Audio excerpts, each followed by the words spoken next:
மதுபான ஊழல் வழக்கிலிருந்து டெல்லி முன்னாள் முதலமைச்சர் கெஜ்ரிவால் விடுதலை செய்யப்பட்டிருக்கிறார். கூடுதல் விவரங்களோடு இணைகிறார் நமது செய்தியாளர் சுசித்ரா. இவ்வழக்கு குறித்த முழு விவரங்களை பதிவு பண்ணலாம்.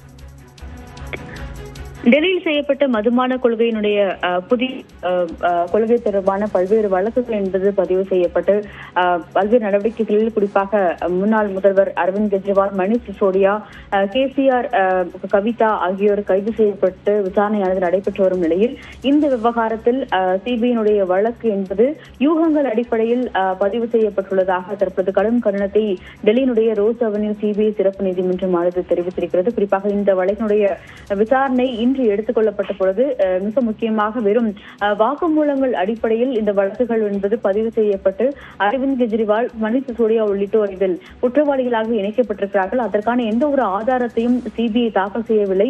குறிப்பாக சிபிஐ தாக்கல் செய்த குற்றப்பத்திரிகையில் மெட்டீரியல் எவிடன்ஸ் என்ற அடிப்படையில் எந்த ஒரு ஆதாரங்களும் இதில் இணைக்கப்படவில்லை என்ற ஒரு கடும் அதிருப்தியை தற்பொழுது டெல்லியினுடைய ரோஸ் அவென்யூ நீதிமன்றமானது தெரிவித்துள்ளது மிக முக்கியமாக பார்க்கப்படுகிறது. 23 பேர் அரவிந்த் கெஜ்ரிவால், மணிஷ் சிசோடியா, கவிதா ராவ் உள்ளிட்ட 23 பேரை இந்த விவகாரத்தில் இருந்து தற்பொழுது விடுவித்து ரோஸ் அவென்யூ நீதிமன்ற நீதிபதி ஜிதேந்தர் சிங் தற்போது அதிகாரப்பூர்வ ஒரு அறிவிப்பை வெளியிட்டுள்ளது முக்கியமாக பார்க்கப்படுகிறது. மணிஷ் சிசோடியாவுக்கு எதிராக எந்த ஆதாரமும் இல்லை, குற்றவியல் சதி எதுவும் இந்த விவகாரத்தில் கண்டறியப்படவில்லை என்ற ஒரு கருத்தையும் நீதிபதி இந்த உத்தரவில் தெரிவித்துள்ளது முக்கியமாக பார்க்கப்படுகிறது. குற்றம் நிரூபிக்கப்படாததால் குற்றவாளிகளும் விடுவிக்கப்படுவதாக 23 பேரை விடுவித்து தற்பொழுது அதிகாரப்பூர்வ உத்தரவை ரோஸ் அவென்யூ நீதிமன்றமானது தெரிவித்துள்ளது. கலால் கொள்கையில் எந்த விதமான பெரிய சதித்திட்டமோ அல்லது குற்றவியல் நோக்கமோ இல்லை என்ற ஒரு தீர்ப்பை தற்பொழுது நீதிபதி சிறப்பு நீதிமன்ற நீதிபதி தற்போது அதிகாரப்பூர்வமாக தெரிவித்துள்ளார். ஏற்கனவே இந்த வழக்கினுடைய விசாரணையின் பொழுது சிபிஐனுடைய குற்றப்பத்திரிகை குறித்த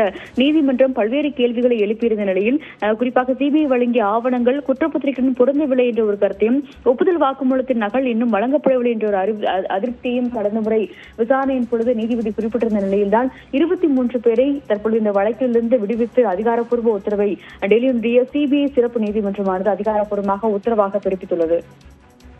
விவரங்களை பதிவு செய்தமைக்கு நன்றி சுசித்ரா.